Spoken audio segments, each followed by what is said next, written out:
esto tiene de cierta forma unas ganancias que están dadas por estas moléculas. ¿Listo? Cada ciclo de esto, recordemos, genera 3 NADHs, 2 CO2, un ATP y un FADH. Y pues esto usted lo multiplica por 2, pues porque normalmente vienen 2 moléculas de piruvato que salen de glicólisis. ¿Listo? Esa es como la ganancia neta. Y que esa ganancia pues tendrá una importancia después cuando lo veamos en la parte de fosforilación oxidativa, que es la última parte de esa cadena de transporte de electrones. ¿Hasta ahí? Fácil, ¿sí? También vimos que esto tenía 8 pasos y tenía un paso 0 que era como un noveno paso que no se contaba porque propiamente no es del ciclo, que es la transformación de piruvato a acetil-CoA, que ocurre dentro de la mitocondria, pero que no lo contamos dentro del ciclo, pues porque el ciclo como tal pues tiene que ser un ciclo, entonces va así y se acaba. Esto va por fuera, pero también está metido ahí dentro, o sea, se acopla al ciclo de Krebs. ¿Listo? Y que aparte tiene 4 pasos irreversibles, que eran piruvato de silogenasa, citrato sintasa, isocitrato de silogenasa y alfa-cetoglutarato de silogenasa. Y que al ser irreversibles, pues ahí veremos entonces las etapas de regulación. ¿Sí o no? Vimos también que ese primer paso es un paso bastante complejo y que funciona a través de este sistema.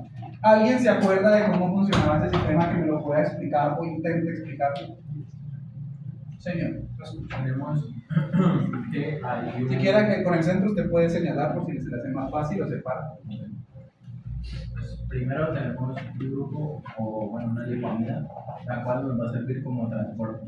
¿Qué necesitamos transportar? Necesitamos transportar este grupo funcional. Entonces, esa lipamida llega, pues sufre una... Espere, porque ya se está empezando en el paso 2. Se saltó el 1. Recuerde que el 1 se está dando en el dominio carboxilasa, que está acoplado al TP. Entonces, con el grupo de las 4, porque me tocó, digamos, repetirlo varias veces, al final llegué a la conclusión de que lo más fácil era como coger y apilar marcadores y empezar como a hacer todo el recorrido. ¿Sí o no?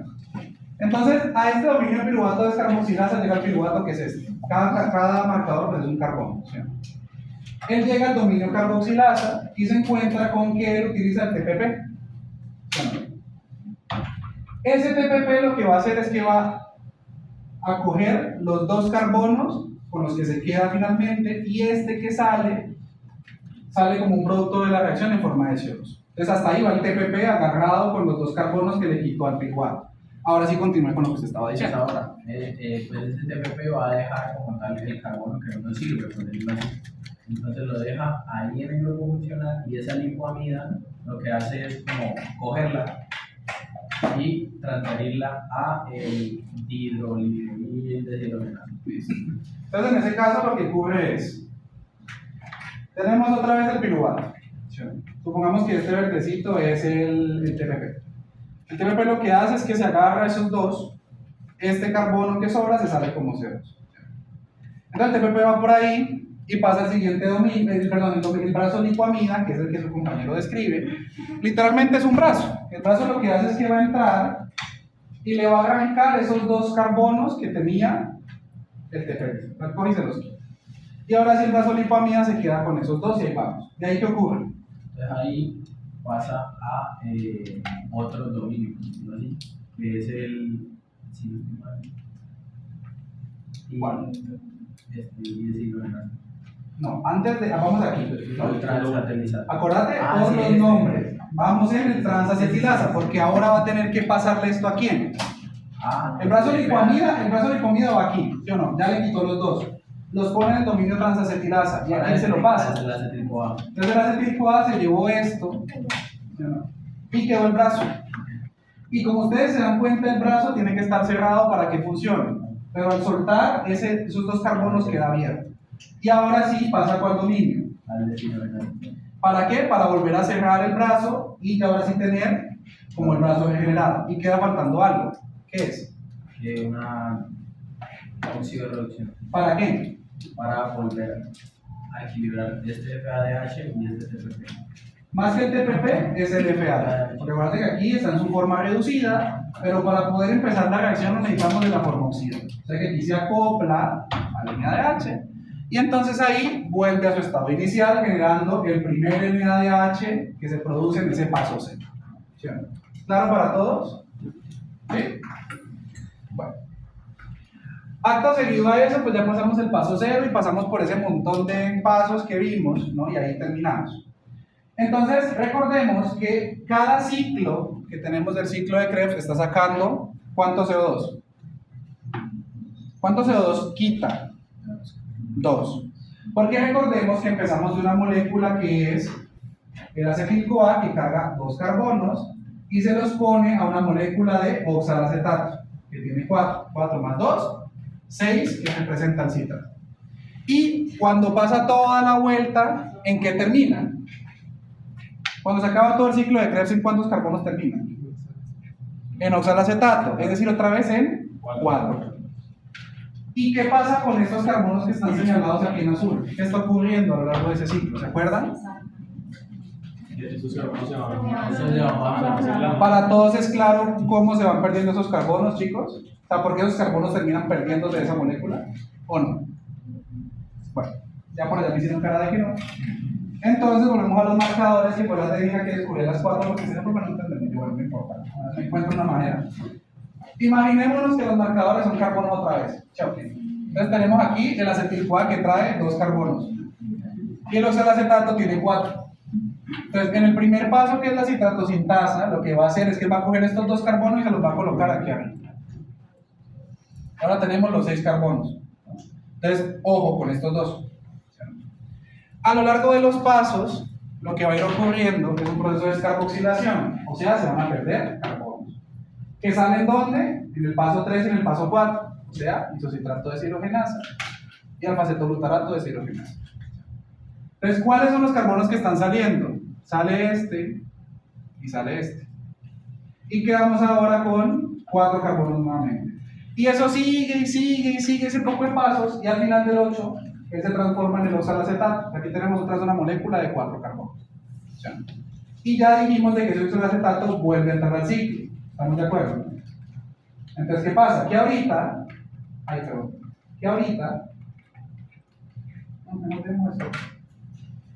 ese oxalacetato es este.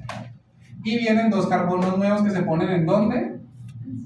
Arriba. O sea que esos 2 que venían del ciclo anterior ya no están aquí. O sea que durante ese ciclo, ¿qué va a pasar? Pues que este carbono se va a la primera carboxilación y este en el segundo. Otra vez el oxalacetato vuelve aquí. O sea que para el tercer ciclo se le colocan otra vez 2 carbonos arriba.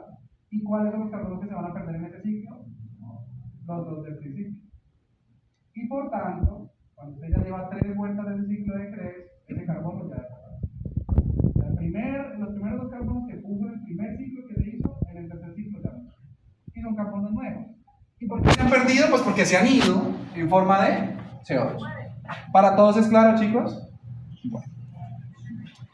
Entonces, ahora sí, llegamos ahora sí al paso 8, ya terminamos el ciclo y todo lo demás.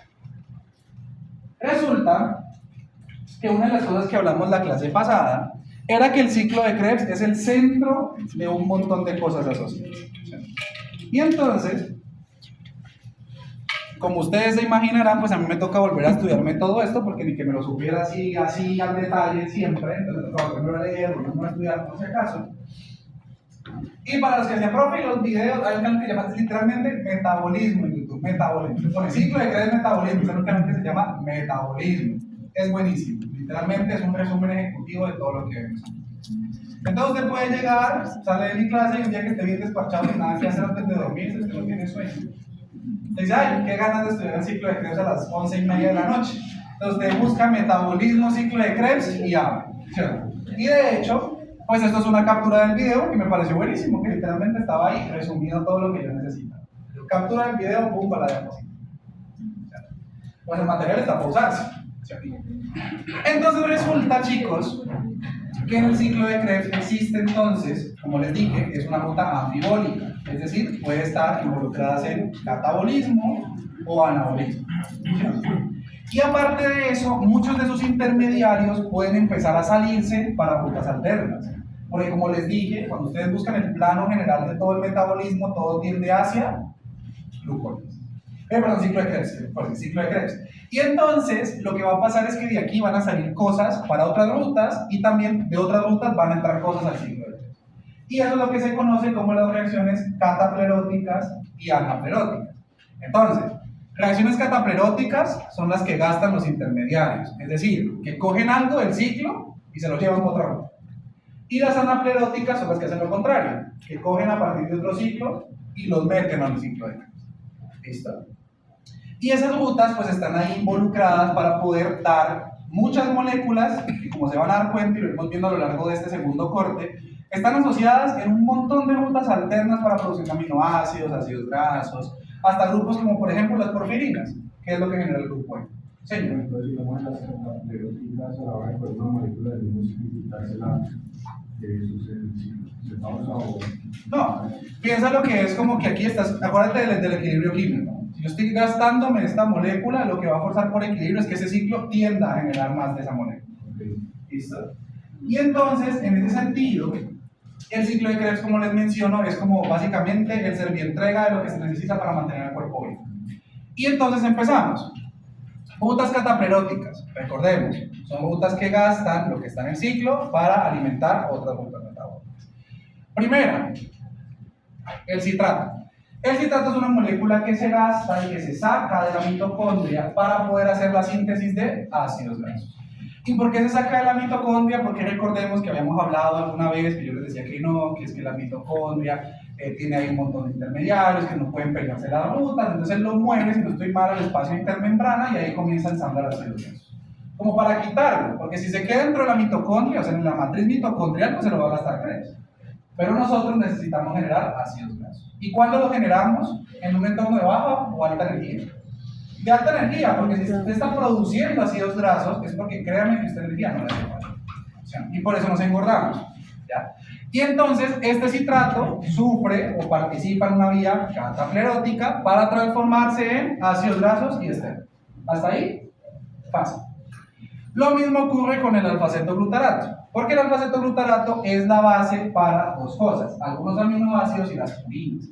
Entonces llega este alfa-cetoglutarato que está aquí, y él puede reaccionar con un montón de moléculas, entre eso, por ejemplo, la alanina, y convertirse en glutamato. Entonces es básicamente comenzar a converger un montón de rutas que ya hemos visto. Piruvato pasa a la alanina, luego la alanina se junta con el alfa-cetoglutarato, sale glutamato, y entonces ese glutamato pues también tiene unas vías alternas que eventualmente llegaremos a ver. Que entre esas está el famoso glutatión, me marcó de por vida, pero bueno, no se los tomen a mal, simplemente que me acuerdo siempre del glutatión. Y entonces, por aquí, pues se puede empezar a salir el alfa-cetoglutarato para mandarlo a otras rutas. ¿Listo? ¿Hasta ahí? También. Succinil-CoA. Resulta que el succinil-CoA también es un intermediario importante porque es la base de las porfirinas. Y si usted solo le suena de nada, ¿qué son las porfirinas? Es básicamente lo que se usa para ensamblar el grupo hemo. O sea, súper importante. Porque sin el grupo hemo, ¿cómo cargamos oxígeno en la sangre? No hay forma. Y entonces, estas porfirinas o este succinil-CoA es el que se usa como herramienta de ensamblaje para cosas como porfirinas, grupo hemo, el grupo hemo luego se convierte en bilirrubina, que es esa canción de, ¿cómo se llama este man? Esa Juan Luis Guerra, que era bilirrubina, entonces con un amarillo. Sí, eso que es un merengue, ¿no? Es un merengue, ¿no? Un merengue hace que la bilirrubina, que es súper bueno, no entiendo por qué, porque para la gente no es chistoso estar amarillo, estar ictérico, pero pues cada quien. Y entonces, eso por ejemplo, es lo que da origen a la bilirrubina, y la bilirrubina se puede transformar en otras cosas, que es por ejemplo lo que le da el color a su orina y a sus heces. Entonces, pues, por ahí está también involucrado el ciclo de Krebs. Oxalacetato, aspartato de asparagina, es decir, otra vez más aminoácidos, y que son aminoácidos que son base para síntesis de ácidos nucleicos.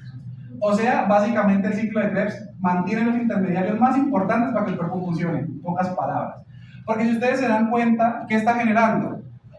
Ácidos grasos, bases nucleicas, aminoácidos y grupo hemo. O sea, cosas que no pueden faltarle a usted, porque si algo le falta, entonces empiezan problemas. El problema de la anemia, el problema derivado de la falta de aminoácidos, etcétera, etcétera. Y finalmente tenemos la conversión del oxalacetato al fosfolpiruvato, que ya lo vimos, que hace parte de qué ruta, ese paso, del proceso de gluconeogénesis, porque luego desde aquí vamos a empezar a producir o glucosa o otros aminoácidos. Estos aminoácidos, chicos, cabe la aclaración que no es que el fosfonol piruvato se transforme directamente en esos aminoácidos, sino que él se empieza a devolver. ¿Y usted se acuerda que en algún punto ustedes me dijeron, profe, pero ¿y entonces para qué separan esos 3 puntos? ¿Y entonces qué pasa con eso que queda entre la fosfofructoquinasa y la piruvatoquinasa, que queda por ahí un montón de pasos que no les hablé nunca? Les dije, después vemos. Pues en esos pasos de después vemos aparecen esos aminoácidos. ¿Sí? Porque esos intermediarios que se quedan ahí en ese espacio se pueden sacar para producir aminoácidos. Y pues tiene sentido que si glucólisis está inhibida, pues esos aminoácidos se puedan empezar esos intermediarios se empiezan a transformar en otra cosa, porque no se pueden quedar ahí estancados para siempre. Claro, está ahí lo de las rutas catapleróticas, como la función principal de todas. Y ahora tenemos algunas rutas anapleróticas, que tenemos fosfonol piruvato oxalacetato, que ya lo hemos visto, ¿no? Que está involucrada precisamente en todo ese proceso casi que de glucólisis, literalmente ahí está metido ese proceso, y la conversión de piruvato a oxalacetato, que también lo vimos cuando empezamos a hablar de cómo se podía regresar, que era piruvato, oxalacetato malato y así. Eso está involucrado. Entonces son rutas que ya hemos visto que terminan alimentando también al ciclo de Krebs. ¿Ya? Y si ustedes, bueno, y aquí me faltó una, que también es una forma de reconstituir malato a partir de piruvato. Ahí la enzima es fácil, es la enzima málica, malato, enzima málica, que básicamente es una forma de poder reconstituir malato para poder transformarlo en oxalacetato, de aquí sale para otras cosas. ¿Y cuándo voy a reconstituir piruvato? ¿Ustedes qué creen? ¿En qué momento el cuerpo decidiría pasar de piruvato a malato? ¿Alta energía o baja energía? Seguramente en un entorno de alta energía. ¿Listo? Y aparte, si ustedes verifican bien, casi que todas las rutas que convergen a otras son los puntos de las etapas de regulación. Citrato sintasa, ¿sí o no? Isocitrato de deshidrogenasa que está por aquí, alfa-cetoglutarato de deshidrogenasa. O sea, casi que los puntos que regulan esas enzimas, sus productos o sus sustratos, salen para otra ruta. Vaya casualidad. ¿Claro? ¿Sí? ¿Claro hasta aquí, chicos? Entonces, bueno, ahí digamos no hice la animación, pero pues es lo mismo que les acabo de explicar con este gráfico, está resumido. Sí, no que pues se me olvidó pasar la animación. Y finalmente llegamos ahora sí a los procesos de regulación. Entonces, una vez considerando pues no, que existen rutas anapleróticas y catapleróticas, ya también les he dicho de que hay 4 pasos en los que se regula ese ciclo. Paso 0, 1, 3 y 4. Y ahí es donde vamos a ver los procesos de inhibición, fosforilación, no, según sea el caso. Empezamos con el primero, piruvato de acetilco. Yo sé que esto va a ser como mucha información porque tiene cosas muy variadas, pero luego como que hay cosas que más o menos tienen sentido. Piruvato acetil-CoA. Resulta de que ese primer paso se inhibe, como ustedes se pueden dar cuenta, por varias cosas. Y todas esas cosas que están ahí involucradas en esa inhibición están asociadas ¿a qué? A alta energía. ATP, o sea, el cuerpo tiene mucha energía, acetil-CoA, que lo veíamos la vez pasada para la inhibición de gluconeogénesis, NADH, porque implicaría que este ciclo ha dado tantas vueltas que hay exceso de NADH. Y finalmente, ácidos grasos, porque si usted está sintetizando ácidos grasos, usted lo último que necesita es contribuir a fosforilación oxidativa y al ciclo de Krebs. Pues ¿por qué? Porque si usted está haciendo ácidos grasos, porque usted tiene mucha energía, usted acaba de comer y no sé, luego se hace una empanada y luego se come una torta bien grasosa y así, entonces empieza a producirse ácidos grasos que finalmente pues acaban otra vez acumulando en tejido adiposo y por eso no se acordaba. ¿Listo? Y por el contrario se va a activar por medio de moléculas de baja energía, es decir, AMP, que la veíamos en glucólisis, CoA, porque implica que está sobrando CoA por ahí, o sea, no se está produciendo acetil-CoA, Na además, porque implicaría que este ciclo ya no está pasando, y finalmente aparece el calcio. Entonces, anote por ahí, el calcio está en el proceso de regulación positiva, o sea, activa a las enzimas del paso 0, 3 y 4. O sea, 0, 3 y 4. ¿Y por qué el calcio? Repito. Eso que vimos al principio era regulación negativa, ¿sí o no? Moléculas que indican que hay alta energía. Ahora, ¿cómo se regula? O sea, esto se inhibe. ¿Cómo se regula positivamente?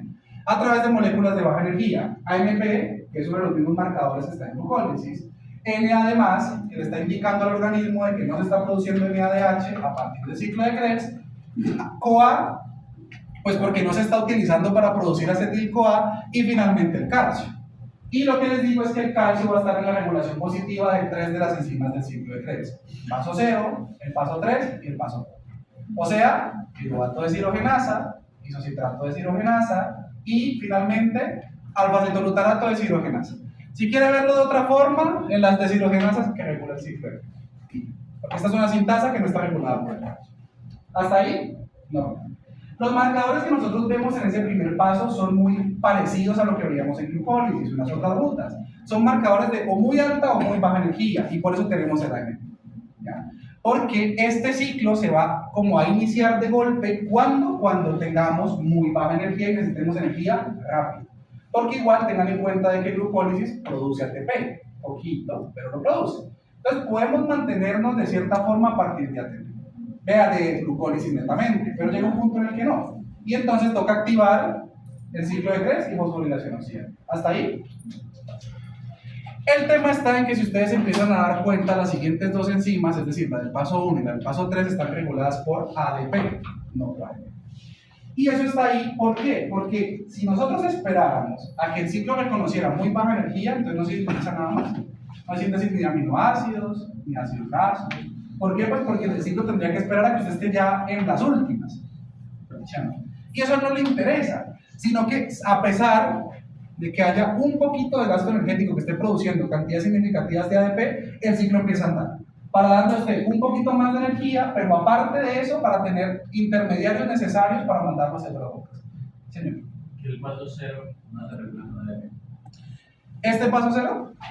Porque este es el paso más importante que fuerza el ciclo, porque acuérdate que esto es una condensación, y para que haya condensación necesitamos que haya tanto de esto como de esto. Seguramente esto hay un montón, porque ya vimos que hace parte de las rutas anapleróticas, o sea, se puede producir por otras rutas. Esto no. Entonces, cuando hay muy baja energía, es que ya el cuerpo decide no seguir utilizando otras fuentes, como por ejemplo glucólisis, e inyecta directamente la señal para que pase ese tipo y se empiece a condensar rápido. Es como un seguro forzoso, ¿sí? Como algo que ya es como lo último, lo más limitado. Él va a seguir funcionando, es decir, esto va a seguir pasando porque, por ejemplo, miren que inhibe el ATP y promueve el AMP. El ADP no está en ningún lugar. Porque es que el ADP es un marcador de que usted está gastando, en teoría, moléculas energéticas como el ATP, pero tampoco de forma exagerada. Y entonces eso le permite al ciclo que el ciclo siga andando a una velocidad normal. ¿Para qué? Para que esto se empiece a producir y entonces usted pueda tener, por ejemplo, ácidos grasos. Es decir, usted se puede engordar a pesar de que usted camine. Si usted come demasiada comida y mantiene con reservas energéticas altas, usted se va a engordar. ¿No? Si usted no, profesor, yo camino de aquí a mi casa y son 20 minutos. Y se va a seguir engordando. ¿Y eso por qué va a pasar? Porque pues, esos esfuerzos intermedios, pues el cuerpo no lo señaliza, pasa acetil-CoA, miren que aquí sí está, lo pasa a citrato, a estos intermediarios que son para aminoácidos, y esto sale para ácidos grasos. Entonces, ¿se acuerdan cuando ustedes a veces les dicen que para hacer ejercicio hay que no solamente hacer ejercicio, pues, sino también dejar de comer tanto y comer mal? Pues entonces, eso va asociado a que el cuerpo reconoce un estado o muy alto o muy bajo de energía para ese paso. ¿Hasta ahí claro? ¿Listo? Ahora, citrato sintasa es muy parecida a la de arriba en cuanto a la inhibición, pero a diferencia de la anterior, no se inhibe por acetil-CoA, sino por succinil-CoA. La razón no la conozco, pero, o sea, no sé exactamente por qué succinil-CoA y no por qué no acetil-CoA, pues acetil-CoA porque es un sustrato, o sea que no tendría sentido, pero por qué no se regula por ninguna de estas otras. Me imagino yo porque es el siguiente paso post-regulación, es decir, esto es reversible, esto es irreversible, esto es irreversible, o sea que todo se estanca en succinil. Y por tanto es la molécula que señaliza a la citrato sintasa cuando hay mucha energía y por tanto hay que parar. ¿Listo? Entonces, marcadores para citrato sintasa a alta energía, ¿en forma de qué? NADH, ATP, succinil-CoA y más, y citrato, que en este caso es su producto directo. Entonces, si se pueden dar cuenta, piruvato de deshidrogenasa, acetil-CoA sería una ¿qué? Si se inhibe por esto, una retroinhibición, citrato sintasa, otra retroinhibición. ¿Listo? Y esta solamente se activa ¿por qué? Por el ADP. Es decir, presencia de ADP promueve que funcione la citrato sintasa. Dime. O sea, tanto en acetil-CoA en el retroinhibido como en El acetil-CoA retroinhibe la piruvato de deshidrogenasa, mira que es su producto directo. Y el citrato retroinhibe la citrato sintasa, que es su producto directo. Es decir, como en mnemotecnias hay más o menos fáciles, ya les he dicho algunas. Paso 0, 1 y 3 regulados por calcio positivamente. Paso 1 y 2 tienen retroinhibición, o sea, su propio producto inhibe la reacción. Hasta ahí, más o menos fácil, ¿cierto? Señor. Son reguladas positivamente por el calcio. ¿Por qué? Porque es un cofactor para la enzima. O sea, es básicamente otro cofactor que necesita la enzima para poder funcionar. Entonces, si usted es mucho del cofactor de la enzima, pues la enzima va a funcionar más. Porque básicamente tiene con qué poder trabajar. Es como que vos, no sé, vos te dijeran, es que yo hago cuadros. Y bueno, no sé, cuadros es muy difícil de hacer. Yo hago, no sé, yo recorto, mi trabajo es recortar un papel a la mitad. Usted trabaja en eso. Y yo le digo, bueno, usted quiere recortar 10 papeles en un periodo de 8 horas. Entonces usted llega en cada hora, corta un papel. ¿Ya? Pero no está alcanzando su límite, pues porque yo le estoy dando 10. Seguramente si yo se lo subo a 20, pues usted va a poder cortar los 20 porque tiene. En ese escenario pasa igual con las enzimas. Es seguramente que ella trabaja normal en condiciones de calcio normales. Y cuando el calcio sube muchísimo, pues la enzima tiene cómo poder producir más. Y entonces se va dando una estimulación.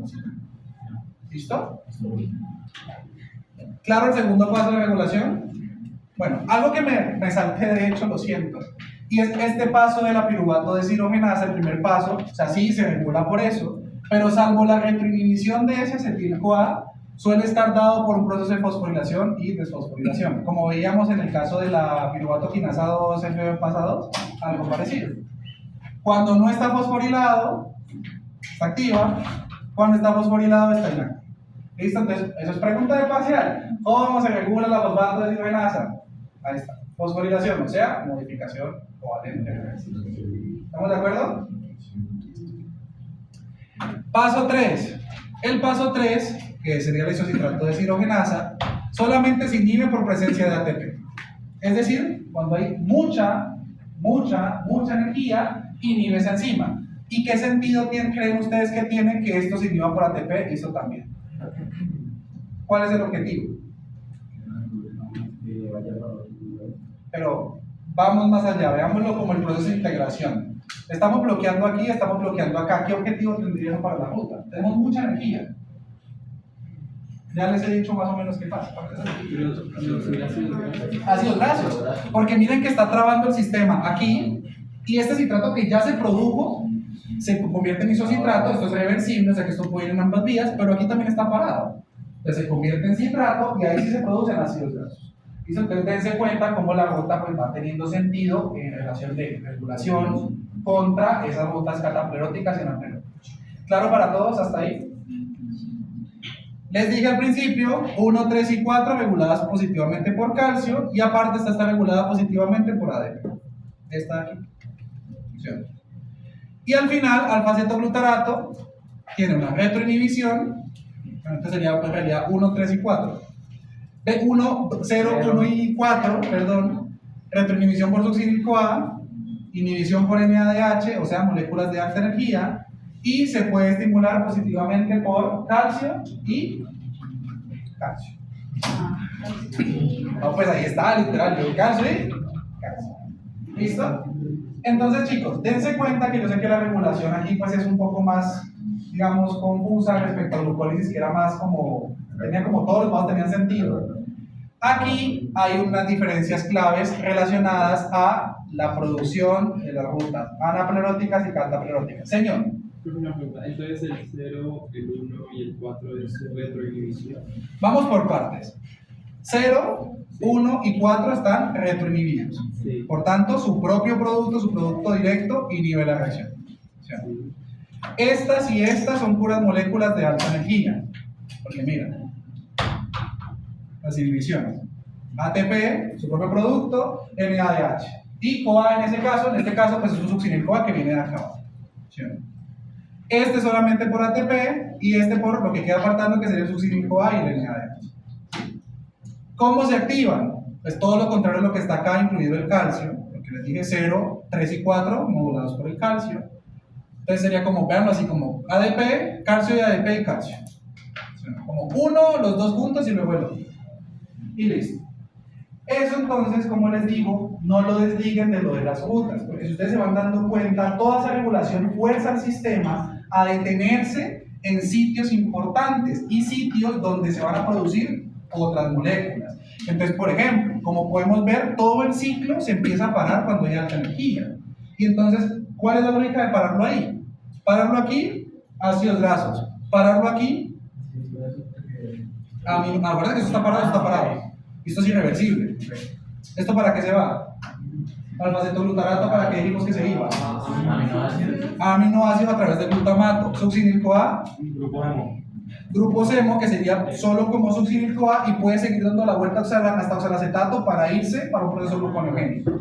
¿Listo? Entonces, otra vez, yo sé que la regulación parece como bastante confusa, pero cuando uno le empieza a poner cuidado como cuál sería la lógica de regular esas enzimas, tiene total sentido si partimos del hecho de que esto y esto son parte de lo que veíamos anteriormente como esas rutas anapleróticas y catabólicas. ¿Claro, chicos? Dime. Pero no supone que cuando había ADP también significa que había alta energía, o sea, no sería también No. No es que haya alta energía, es que todavía queda energía suficiente. Piénsalo como ATP, sobra energía, AMP, falta energía, y ADP es como un estado intermedio, en el que se está hidrolizando ese ATP para formar ADP, porque eso no sale de otro lugar, pero ese ADP indica que aún quedan reservas energéticas. Y por eso se acuerdan que yo les contaba que yo les decía, no, es que la gluconeogénesis es lo último que se activa, y de hecho en los dos últimos pasos de la piruvato carboxilasa y la fosfolasa, ¿se acuerdan que era algo así? Que era, pero me acuerdo que me acabo de... ¿Qué teníamos? El piruvato, ¿sí o no? Esto pasaba a oxalacetato y esto pasaba a fosfoenolpiruvato. Y en estas dos enzimas que teníamos aquí, la piruvato carboxilasa y la fosfoenolpiruvato carboxiquinasa, ambas eran reguladas negativamente por el ADP. ¿Ustedes se acuerdan que ese día alguien me preguntó y yo les dije, lo que pasa es que el ADP aún le indica al organismo que queda algo de energía? No mucha, porque no tenemos exceso de ATP, pero tampoco tan bajita para que haya demasiado AMP. Y eso es lo que fuerza a que la gluconeogénesis solo arranque. ¿Cuándo? Cuando ya estemos en la inmunda. Literal, o sea, cuando ya estamos en la mala, y por eso se activa 4 horas post ayuno, pero muy poquito. ¿Y cuándo se termina de activar? Las 28 horas. O sea, cuando ya has pasado un montón de tiempo sin comer y estás en un periodo de ayuno muy pronto.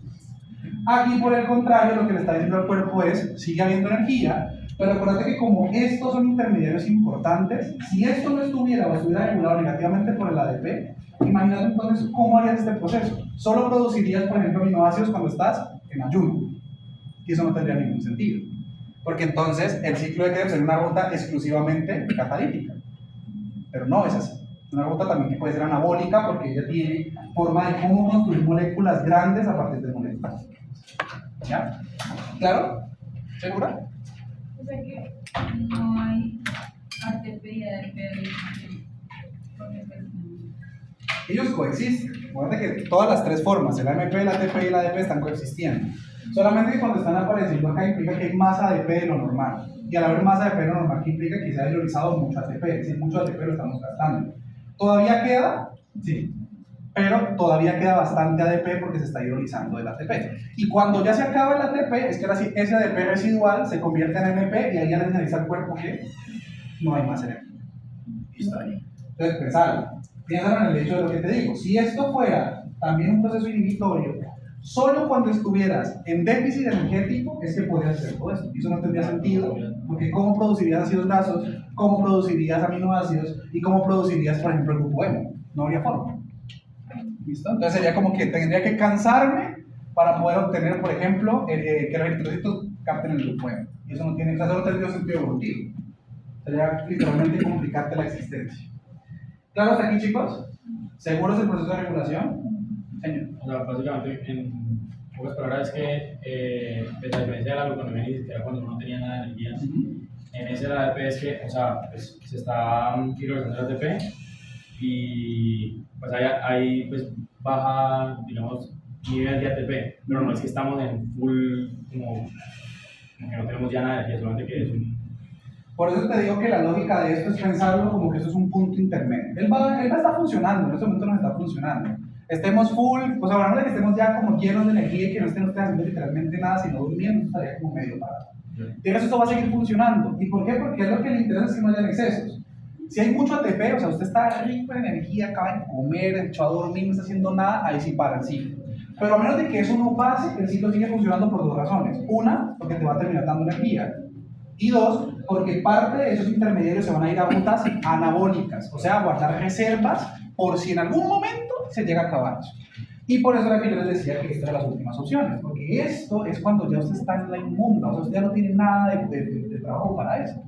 Entonces lo que hace que se inhiba o se dé serían las cantidades, o sea, por ejemplo, en el paso 2, que haya, o sea, Paso, si este sería paso 3.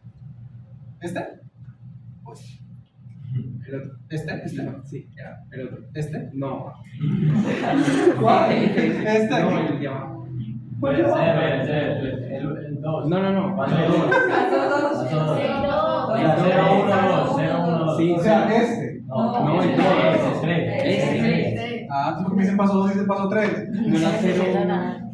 0, 1, 2. Ah, sí, pero me refiero es que acuérdense cuando yo digo paso 3, es el paso general del ciclo. Paso 0, Ah, no, paso yo hablo del 1, de paso 2, que no hay regulación, y paso 3 en el que sí hay regulación. Ah, sí. Es que Paso el 4, si no no tiene un paso 5, que Sí, pues, exacto, no es que importa es porque en verdad. estos casos no hay nada de regulación. O sea, pasito sería eso, similar. No. ¿Qué? No, Calma. es que Pero espere, voy por partes. Primero terminemos con su pregunta. Así como que lo que va a influenciar, por ejemplo, en el paso 3 es que si hay mayor cantidad de ATP y menos calcio y ADP, se va a inhibir. Sí. Si hay mucho ATP, recuerden que cuando les Pero aparece si se algo en una va ruta cantidad. de regulación, no es que haya ATP. Porque es que recordemos, chicos, otra cosa que ustedes tienen que tener muy claro, porque también fue una confusión que vi mucho cuando revisaban sus bonos, es que ustedes entienden como que si aquí aparece ATP, es que si hay una molécula de ATP en todo el cuerpo, ya, ¡pum!, bloqueado. Eso no pasa. Porque es que imagínense que ustedes son, digamos que todas las sillas que yo tengo aquí son esta enzima, isonitrato de deshidrogenasa, todas. Y todos ustedes son moléculas de ATP, todas. Todos los que están sentados en este momento inhibieron a la enzima, que en este caso es la silla, ¿ya? Pero mira que siguen quedando sillas disponibles. O sea que el proceso va a seguir funcionando de una forma más lenta, pero para que eso pase, o sea, para que pare el sistema, o sea, que yo lo pare, ¿qué tendría que hacer yo? Para yo poder, asuma que las sillas son las enzimas. ¿Yo cómo tendría que hacer para parar la producción? ¿Qué necesito? Más Personas que se sienten en todas las sillas que tengo, ¿ya? Por eso es que siempre que usted ve esto en regulación, tienen que entenderlo como que hay mucha cantidad de esa molécula y eso es lo que ocasiona inhibición o por el contrario una activación, ¿ya? Porque imagínate que te estuviera todo esto vacío y solo estuviera aquí ella. Pues sí, inhibe esa enzima en la que ella está ahí sentada, pero el resto va a seguir funcionando. O sea que de forma aparente esto va a seguir pasando y pasando. Usted dice, no, eso no está inhibido. Pero eso no significa que ella no lo inhiba, solo que no es suficiente. ¿Listo? ¿Más claro?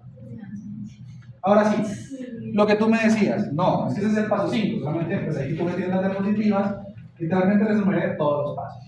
Entonces, cuando yo me refiero a paso 0, 1, 3 y 4, es porque en el 0 hay regulación, en el 1 que es esta regulación, en el 3 y 4 hay regulación.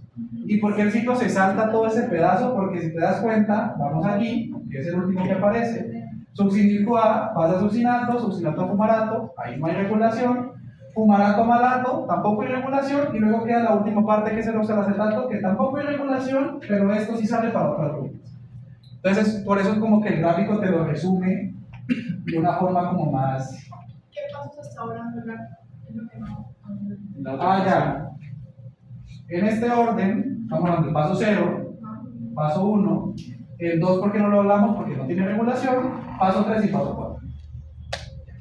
Esos son los pasos en los que se regula el ciclo de 3. El resto está ahí para otras cosas, para obtener más NADH, para volver a transformar este succinico en el oxalacetato, pero no, porque no los hablo aquí, porque no nos interesa como forma de ya exacto qué está pasando ahí, porque no hay un evento de regulación. Y recordemos que yo les he dicho, pero me puedo sacar la ruta, saquen esas rutas. Lo que no les dejo sacar es la parte de regulación, porque pues ahí es donde está la lógica del entendimiento del ciclo. ¿Listo? ¿Claro hasta aquí, chicos? ¿Seguros? Bueno. Finalmente, entonces, al ser el ciclo de Krebs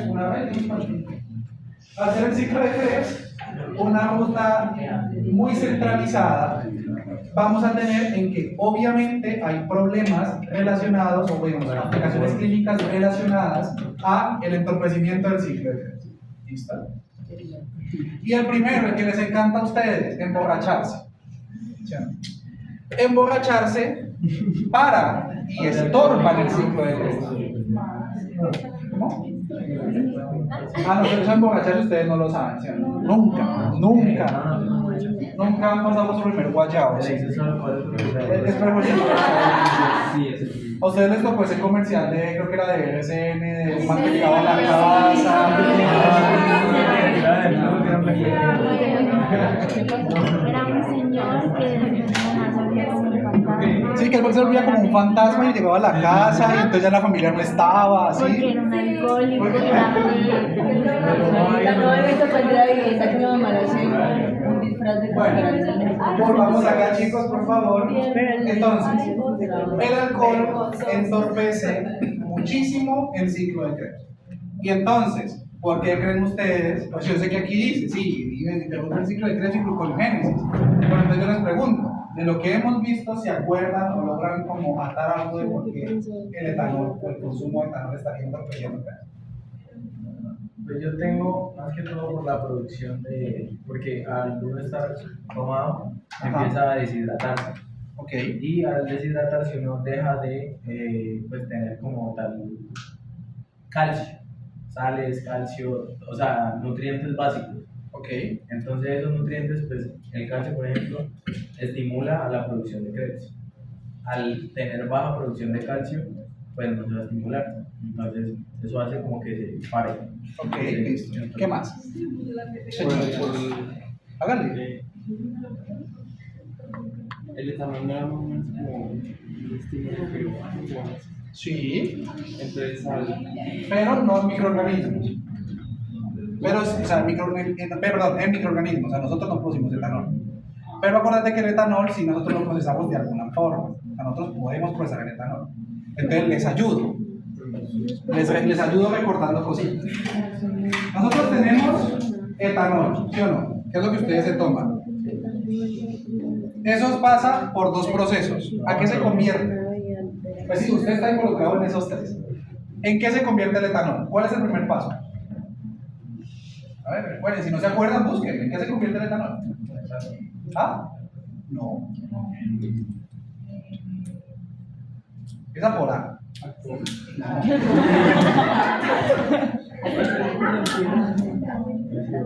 Dale, busquen. En acetaldehído. ¿Y luego en qué? En acetal. Listo. Y esto, creo que nada tiene que ver con lo que hemos visto. ¿Sí o no? Nada. Hasta el momento. Pero ¿qué pasa? Que ambas reacciones necesitan una cosita.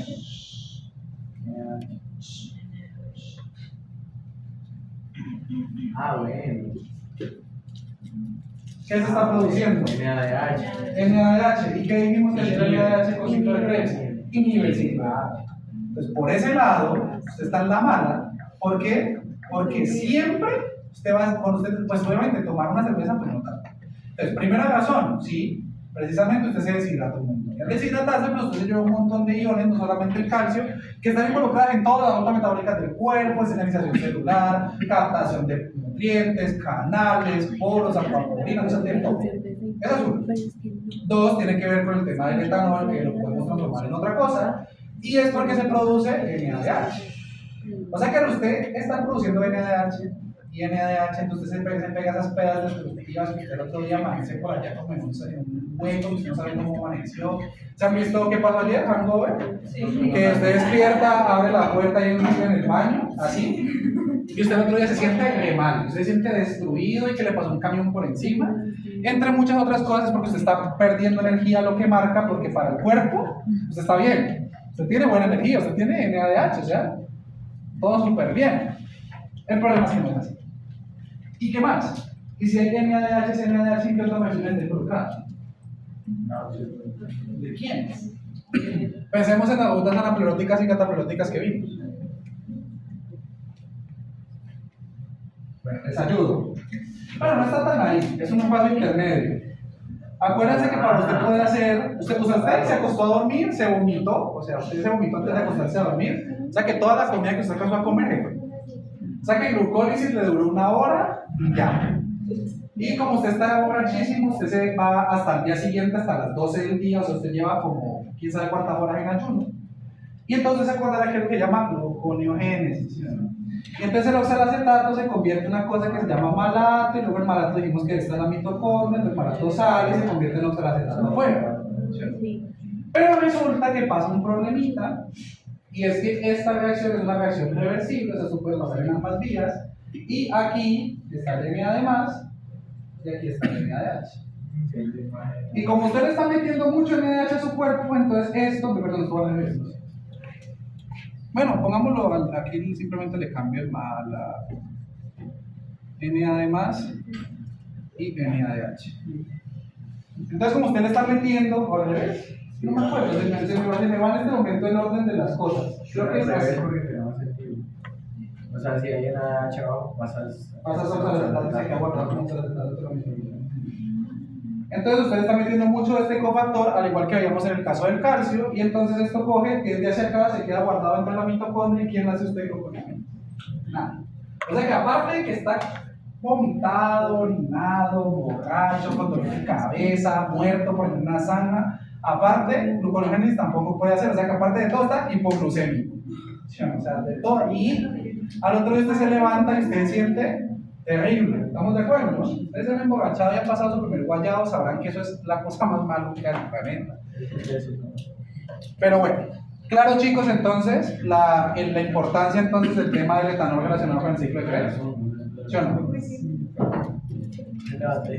El segundo no tiene tanta vuelta, y lo mencioné más o menos cuando veíamos el ciclo de Krebs, que era problemas con la fumarasa.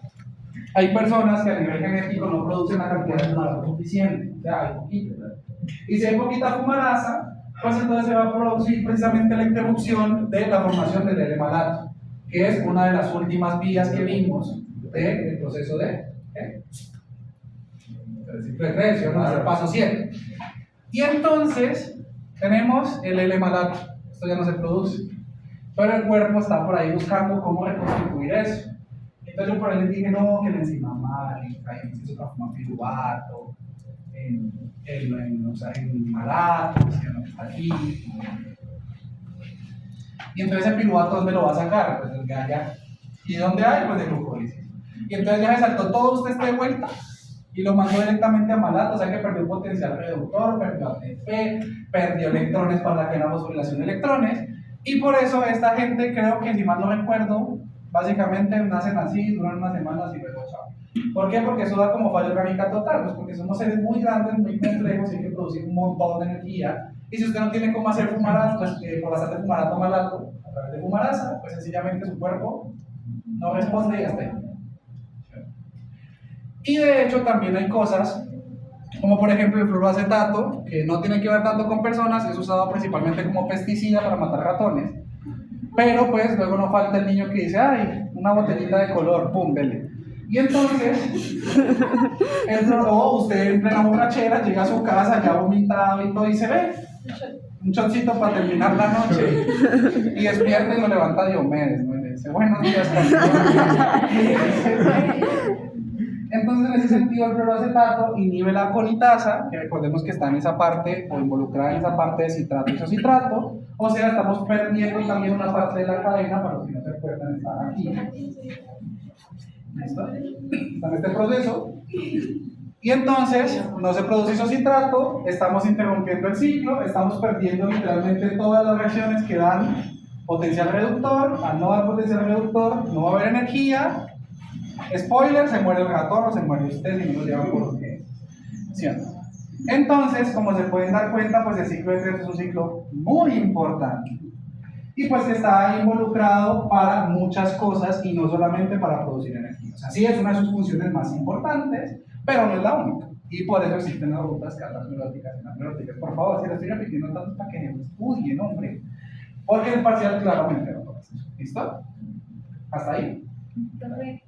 Cuando falla todo eso, falla simultáneamente en todo, o asistémicamente falla algo primero, luego lo otro. Generalmente cuando hay fallas sistémicas por problemas de energía, son empiezan a fallar los órganos que más trabajan. O sea, músculos, entonces la persona empieza a sentir débil, los músculos no reaccionan, el músculo esquelético tampoco, entonces la gente queda así, pues que ya no puede como moverse muy bien. De ahí pasamos a riñones, corazón, hígado, o sea, lo que más trabaja, literalmente. Porque el cerebro a veces no, porque el cerebro, acuérdense que es lo que tratan de más mantener funcionando. Entonces el cuerpo prefiere matarse el mismo con tal de que el cerebro siga funcionando. El cerebro es como de los últimos que sufre. Y sufre ya por problemas asociados con el resto de los órganos. Pero pues eso va por órganos y empieza por claramente lo que más trabaja: músculo esquelético, riñones, hígado y corazón. Y ya de ahí en adelante pues todo lo que usted quiera. ¿Listo? ¿Claro, chicos, hasta aquí? ¿Claro lo que es el ciclo de Krebs y para qué funciona? Bueno, entonces ahorita... bueno, mentira, te faltaba una diapositiva que es la parte de cómo las grandes conclusiones del ciclo de Krebs, ¿sí o no? Primero, no olviden por favor la parte de la producción energética. ¿Listo? Entonces, recordemos que cuando Juan Esteban Vivas Moncayo les habla de un ciclo de Krebs, me refiero cuando se condensa la acetil-CoA, o sea, desde el paso 1, ¿sí o no? Y entonces, desde el paso 1 usted va a tener 3 NADH, un FDH2 y un ATP. Y a esto usted le puede, ¿cómo? Y los 2 CO2, ¿listo? Y aparte recuerde que usted puede tener un NADH adicional por vuelta, que ¿de dónde sale? Del paso 0, que es de la conversión de piruvato hasta acetil-CoA. Segundo, que el ciclo se encuentra regulado por muchas cosas relacionadas a alta energía y baja energía y presencia de calcio, que son paso 0, o sea, aquí encima, bueno, no, ahí está, no lean, paso 0, ¿cuál es? ¿Piruvato qué? Piruvato Acetil-CoA, piruvato acetil-CoA. ¿Pero cómo llaman encima? Piruvato deshidrogenasa. ¿Listo? Segundo, el segundo paso, ¿dónde se regula? Bueno, primero, paso 0, piruvato deshidrogenasa. Siguiente. ¿Y eso cómo se llama la enzima? Citrato sintasa. Siguiente. Isocitrato deshidrogenasa, que es el paso, ¿qué número? 3. ¿Y cuál es la otra? La cuarta. Deshidrogenasa, que es el paso 4. ¿Listo? Entonces, no descargué la que estaba, no las monté allá a Samán porque no están las preguntas ahí. Yo quedé como blog. Pues efectivamente no están, yo sí, eso está como igual ahorita se lo puedo colocar. 3, que el ciclo de Krebs es una vía que es anfibólica, o sea que no olviden que el principal objetivo de Krebs no es solo producir energía neta en forma de ATP, sino también producir otras moléculas como, ¿cuáles? Lípidos, aminoácidos, grupo hemo. Y en ese aquí también se puede comparar con poliménesis por beta-hidroxilacetato.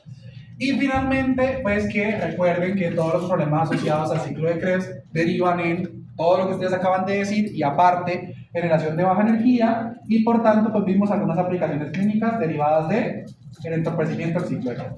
¿Sí? Entonces ahora mi pregunta es esto, ¿por qué no quedó aquí si no las había subido actualizadas a Samán? A ver.